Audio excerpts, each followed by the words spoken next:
Yostos Justus was nəgusä nägäst of Ethiopia. According to James Bruce, he was the son of Delba Iyasu and a daughter of Emperor Iyasu I.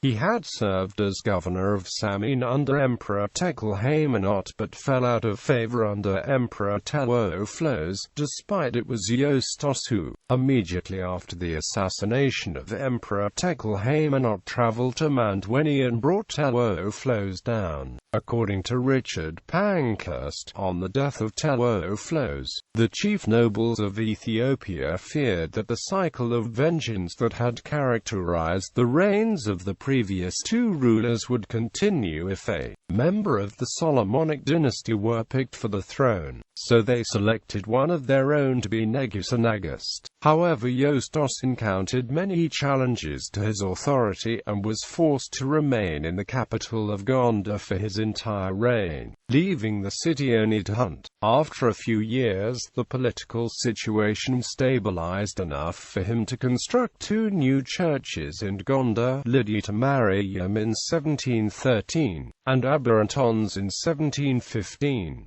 Bruce notes that Yostos faced a conspiracy to depose him shortly after taking the throne. While he was away from Gondar on a hunt, a group of men he had entrusted his government to had planned to overthrow him. Yostos, with a body of picked men, returned to his capital at night and surprised them sitting in council. His chief minister, Ezekias, and his master of his household, Heraclides, along with 5 others, had their nose and ears cut off, then thrown into prison. One of the chief conspirators, Ben-Iyasu, however, managed to escape, having been warned of Yostos' sudden return, but was later caught and punished. The following year, Yostos led a slave-raiding expedition against one of the peoples once collectively referred to as the Shangala, who lived along the western border of his kingdom, specifically the people known as the Basa. These he surprised, slaying the adults and taking the children captive. Yostos had his expedition brought to an end after this first predation when the death of his confidant Justus.